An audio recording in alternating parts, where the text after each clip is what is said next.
ఆరోపిస్తున్నంత కాలం వస్త్రయుగ్మం సమర్పయామి, అబ్బాయి సుగంధ దుర్గంధం అన్నంతకాలం గంధం సమర్పయామి. ఇలా ప్రతిదీ కూడా భౌతిక ద్రవ్యములు భగవదర్పణం చేసి నువ్వు అనుభవించడం అనే ఒక అద్భుత పద్ధతి పూజలు ఉందండి. కానీ ఏది చేసినా చేయకపోయినా పూజ చాలా అవసరం.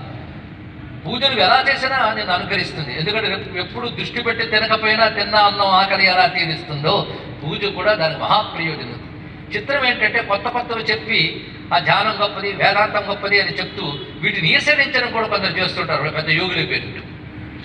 అందుకే మహానుభావుడు ఆదిశంకర భగవత్పాదుల వారు అహం బ్రహ్మాస్మి వాక్యాలు అనుభవంలోకి తెచ్చుకున్న మహాత్ముడు కూడా తాను స్థాపించిన పీఠముల యందు ఆలయాల్లో యంత్రములు విగ్రహాలు పెట్టి పూజ చెప్పించాడు స్వామి. ఇప్పటికీ జీవన్ముక్తులే నిరంతర ఆత్మతత్వ మననశీలురైనటువంటి పీఠాధీశ్వరులు చంద్రమౌళీశ్వర ఆరాధన, త్రిపుర సుందరి ఆరాధన, శారదాంబారాధన ఎందుకు చేస్తున్నారు? వాళ్ళకు అవసరమా? లోకక్షేమం కోసం. కనుక పూజ అనేది నీకు శారీరకంగాను శుద్ధి చేయడమే కాకుండా నీకు అనేక గ్రహజనిత దోషాలను కూడా పోగొట్టగలిగే శక్తి పూజకున్నది.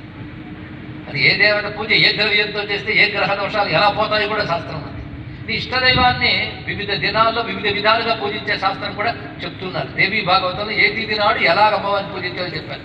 మళ్ళీ ఆ ప్రక్కన కొన్ని అధ్యాయాల తర్వాత వేదాంత జ్ఞానము చెప్పాడు.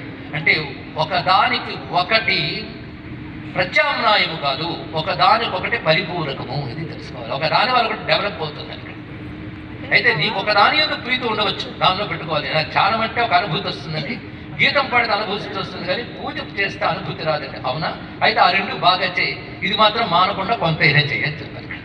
ఒకదాని కూడా సహకరిస్తాయి, ఇవి తెలుసుకోవాల్సింది. అందుకే సనాతన ధర్మంలో అసలేం పెద్దవాళ్ళు ఇవి చేస్తారు. కానీ కాలక్షేప ప్రాయులు 4 వేదాంతాలు చదివేసి అవన్నీ అక్కర్లేదండి నామస్మరణ చేయమన్నాడు, అవన్నీ సామాన్య స్థితులు చేస్తాయి. మేమందరం అసామాన్యులు, అదొక అహంకారం. ఎందుకంటే ఇక్కడ కనుక భక్తి ఇలాగే ఉంటుంది. తత్పదాంబుజమర్చయామి పరమం త్వాం చింతయామ్యన్వహం త్వామీశం శరణం వ్రజామి వచస త్వమేవ యాచే విభో అంటారు ఆదిశంకరుడు. ఈ పాదాన్ని శరణు పెడుతున్నాను. ఎలాగో అంటే తత్పాదాంబుజ అర్చయామి త్వామేవ యాచే, నిన్నే ప్రార్థిస్తున్నాను. అప్పుడు స్తోత్రం వచ్చింది. అంతేకాదు త్వామీశం శరణం వ్రజామి వచసా త్వామేవ యాచే విభో చింతయామ్యన్వహం త్వాం చింతయామి అన్న, నిన్నే ఎప్పుడు చింతన చేస్తున్నాను అన్నాడు. 3 చెప్పారా లేదా? ఇక్కడ త్రికరణ శుద్ధి కోసం పెద్దలు ఈ మార్గములని ఏర్పరిచారు. ఏదో ఒకటి కాదు. భోజనమే మల్టీ విటమిన్ తినమని చెప్తూ ఉంటే, మల్టీ డేట్ తినమంటూ ఉంటే, సాధన ఏదో ఒకటే చేయమంటే నీరసపడిపోతారు. తెలుసుకోండి. ఒకదాని కూడా సహకరిస్తూ ఉంటుంది ఇక్కడ. ఇది తెలుసుకోవాల్సింది. అందుకే మన పూజలోనే అన్నీ పెట్టారు. అయితే నీ సమయానుకూలం బట్టి నిర్ణయించుకుని హడావిడి రోజుల్లో క్లుప్తంగా చేసుకుని, తీరు రోజుల్లో ఎక్కువ చేసుకుంటూ ఒట్టప్పుడు క్యారేజీల్లో కుక్కు తీసుకుపడిపోయి సెలవు రోజుల్లో పంచపక్ష పరమాణాలు వండుకు తినట్లే ఇది ఆలోచన. అందుకే భగవద్ ఆరాధన పూజాధికారి చెప్పినప్పుడు ఇది కాదండి మన వేదాంతం కానీ వినక్కర్లేదని చెవులు మూసుకోకుండా వింటారని ఆశతో ఎందుకు ఉద్ఘాటన పడుతుంది. భగవద్ పూజ గురించి ఇంత వేదాంత విచారణ చెప్పినటువంటి గణేశ గీత ఇత్యాది గ్రంథాల్లో కూడా చెప్తున్నారు ఇక్కడ.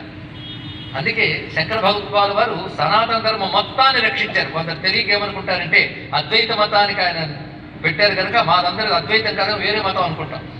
శంకరుడు ద్వైత విశిష్టాద్వైత అద్వైతాన్ని 3 అంగీకరించి సమన్వయపరిచిన వాడు. 3 సిద్ధాంతములు శంకరుడు ఏర్పరిచింది కాదు, వేదము నుంచి 3 వచ్చాయి. స్థాయి భేదాలు బట్టి ఉంటాయి, 3 అవసరమే. అందుకే వేదాంత విచారించినప్పుడు శంకరులు పూజా విధానాలు ఎందుకు ఏర్పరిచారు? అప్పుడు దాసోహమనే అన్నారు కదా, తర్వాత సోహం. ఈ పద్ధతుల్ని సమన్వయించిన వారు కనుక ఆదిశంకరులు అంటే ఒక్క విషయం గుర్తుపెట్టుకోండి, ఆయన ఏదో ఒక స్మార్తానికో అద్వైతానికో ప్రతినిధి కాదు. సమగ్ర వైదిక ధర్మానికి ఆచార్యుడు, సమగ్రమైన హిందూ ధర్మానికి గురువు, సమగ్రమైనటువంటి తత్వచింతనకి జగద్గురువు ఆదిశంకర భగవత్పాదుల వారిని. అందుకే ఆయన పట్టుకున్న వాళ్ళు అందరితో స్నేహం చేయొచ్చు. శైవులు, వైష్ణవులు, శాక్తేయులు అందరూ అద్వైతికి బంధువులే. ఇది తెలుసుకోవాల్సింది ఇక్కడ. ఎందుకంటే వాళ్ళు దేన్ని నిరసించరు. ఇవన్నీ సాధనా క్రమంలో సహకరిస్తాయని చెప్తారు. ఇలాగా వేదాంతము కానీ సనాతన ధర్మం కానీ చెప్పిన అన్ని సాధనా మార్గాలని కూడా అంగీకరించేవాడే ప్రపంచానికి బోధించడానికి సమర్థుడవుతాడు.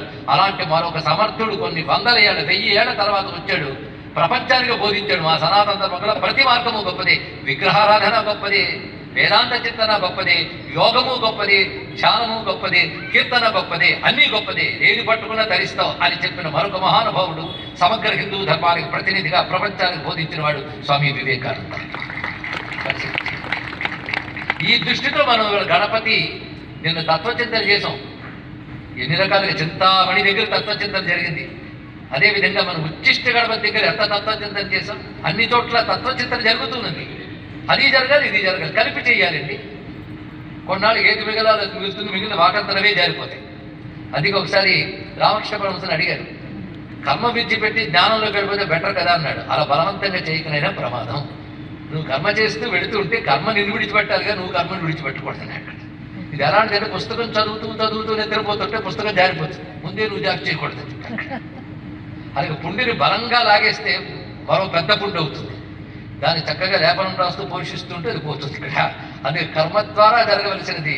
నీకు నిజంగా మోక్షకాంక్ష ఉంటే కర్మ మానేయక్కర్లేదు, అది నిష్కామంగా ఈశ్వరాత్మ బుద్ధితో చెయ్యు. అది పూజలు మానేయడం కోసం చూడకండి. నీకు నిజంగా తత్వచింతన నుంచి మోక్షం కావాలంత వైరాగ్యంగా నీ కలిగితే, నిజంగా ప్రాపంచిక విషయాలకు చెక్కు చెదరనంత స్థితి కలిగితే, అప్పుడు నిష్కామంగా ఈశ్వరార్పణ బుద్ధితో చేయాలి. నేను సంసారంలో ఉంటున్నాం కదా, పిల్లలు బాగుండాలని కోరుకుంటున్నాం కదా, కనుక భౌతిక దృష్టి దేహ దృష్టి ఉన్నట్లే లెక్క కదా. అంతేకాదు గణపతి ఆరాధన పద్ధతులు చాలా ఉన్నాయి, కొన్ని తెలుసుకుంటున్నాం. షోడశోపచార పద్ధతి మనకు తెలుసు. ఇది కాకుండా చతుషష్ట్యోపచారాలు ఇత్యాదులు చాలా ఉన్నాయి. మంత్ర సహితంగా శ్లోక సహితంగా కూడా అర్చనలు ఉన్నాయి, వారి వారి సౌకర్యాలను అనుసరించి. నామములతో అర్చన, భారతీయ సంస్కృతిలో ఏ దేవత అర్చన అయినా నామార్చనకి చాలా ప్రాధాన్యం ఉన్నది, దానికి ఎక్కువ శక్తి. అందుకే అష్టోత్తర శతనామార్చన, సహస్రనామార్చన ఓపిక దేని బట్టేనా. అప్పుడు నామార్చన విచారణ చేస్తూ చేయగలిగితే అదే మీకు ధ్యానంలోకి సమాధిలోకి తీసుకుంటుంది. భౌతికంగా చేసే పూజను కూడా కొంచెం దృష్టి బట్టి చేస్తే అదే ధ్యానంలోకి తీసుకువెడుతుంది. ఈ వాక్యాన్ని తరచు మీరు ఆలోచన చేసుకోవచ్చు. అదే మహాతత్వచింతన కలిగి సహస్రార కమలంలో పరాశక్తిని దర్శించగలిగిన మహానుభావులు కూడా పరాపూజ లోపల చేస్తూనే అపరాపూజ బాహ్య త్రిచక్రార్చన చేస్తారు. కనుక పరా అపరా రెండు రకములుగా పూజలు చెప్పబడతాయి. అది బాహ్య పూజ, మానసిక పూజ అని రెండు చెప్పారు. రెండిట్లో ఏది గొప్పదంటే మానసిక పూజ గొప్పది కావచ్చు, కానీ మానసిక పూజే చేస్తానంటే మనస్సుతో అన్నం తిన్నప్పుడు ఆ మాట అనొచ్చు. విన్నారా? మనస్సుతో అన్నం తిన్నప్పుడు మానసిక పూజ చేయండి. బాహ్యంగా అన్నం తింటున్నారా లేదా? అందుకు బాహ్య పూజ అవసరమే, మానసిక పూజ అవసరమే, రెండు. కనుక త్రికరణ శుద్ధికి పెద్దలు చెప్పిన అన్ని మార్గాలుగా చెప్తూ గణపతి పూజా విధానాల్లో స్వామికి ఇష్టమైనవి ముందు తెలుసుకోవాలి. అనేక రకాల పుష్పములు, వాళ్ళకి ఒక్కొక్క దేవతకు ఒక్కొక్క ప్రీతి చెప్పారు. అదొక విషయం. దేవతకు ఒక లక్షణం ఉంటుంది. పైపైన చూసి మాట్లాడడం కాదు, భగవంతుడంతా ఒకటే కనుక ఏదైనా పర్వాలేదు అనకూడదు. తత్వత ఒకటే. కానీ ఉపాసనా రూపంగా ఒక నామం, ఒక రూపం, ఒక విధానం ఉన్నప్పుడు దాన్ని అనుసరించి పద్ధతి ఉంటుంది. కానీ తత్వత భేద దృష్టి లేకుండా నీ ఇష్టదేవతను నువ్వు ఆరాధించుకోవచ్చు. ఇది ప్రధానం. అది ఇతర దేవత ఎందు భేద దృష్టి లేకుండా నీ ఇష్టదేవత ఎందు నిష్ట కలిగి ఆరాధించుకో అనేది సనాతన ధర్మ సూత్రం. అలా మనం గణపతిని ఆరాధన చేసేటప్పుడు ఆయన ప్రీతిపాత్రమైన అంశం అని చెప్తున్నాం. దూర్వ అత్యంత ప్రీతిపాత్రం. దూర్వ అని మన తెలుగులో గరిక అంటాం. దీని గురించి మనం నామమాత్ర ప్రస్తావన చేశాం. దూర్వ విషయంలో చాలా విధానములు మనకి చెప్పబడుతున్నాయి. ప్రత్యేకించి గణపతి సంబంధమైన పురాణాల్లోనూ గణపతి ఆగమాల్లో గణపతి సంహిత అనే గ్రంథం ఉందండి. అద్భుతమైన గ్రంథం. దానిలో గణపతి గురించి ఎన్ని విశేషాలు చెప్తాడు. అదొక మంత్రశాస్త్రం. ఇలా గణపతి సంబంధించిన శాస్త్రములు చాలా. గణేశ మహాదర్శనం, మహాగణేశ మహాదర్శనం మరో గ్రంథం ఉంది, అదొక తంత్రశాస్త్ర గ్రంథం. అవి చూస్తే తెలుస్తుంది గణపతి గురించి సంపూర్ణంగా. సరే, మొత్తానికి వాటిలో ఉన్న ప్రధానంవి అందరూ చేయగలిగేవి ఇక్కడ చెప్తున్నాం. దూర్వాంకురములతో పూజ. కనీసం రోజు ఎన్ని దొరికితే అన్ని దూర్వాంకురములు గణపతి మీద ప్రాతకాలంలో వేసి పూజించవచ్చు. ఆయన నామాలతో చాలు, ఇంకేమీ అక్కర్లేదు. దూర్వాంకుర పూజ చేసేటప్పుడు పూజించేటప్పుడు యుగ్మ పూజ చేయాలన్నారు. యుగ్మము అంటే రెండు దూర్వాలు కలిపి ఒక యుగ్మం, ఆ యుగ్మం వేయాలి ఆయనకి. హోమం చేస్తే 3 దూర్వాలు వేయాలన్నారు. గణపతి విగ్రహ ప్రమాణం బట్టి పూజ ఉంటుంది. అయితే 12 అంగుళాల దూర్వం చాలా మంచిది అని శాస్త్రం చెప్తుంది. అది గణపతి స్వరూపం బట్టి మనకి అది వినియోగింపడుతుంది. 12 అంగుళాలు పొడవుంటే ఆ దూర్వం చాలా విశేషంగా చెప్పారు ఇక్కడ. అసలు దూర్వ అనే మాటే చాలా గొప్పదండి.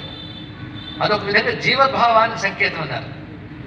జీవభావం అంటే జీవరూప చైతన్యం, అది భగవత్ స్వరూపమే కనుక దూర్వ అనేది ఒక దేవతాశక్తిగా చెప్పబడుతూ దూర్వ సూక్తం అని వేదములో మనకు కనబడుతుంది. ఇక్కడ ఆ సూక్త పారాయణ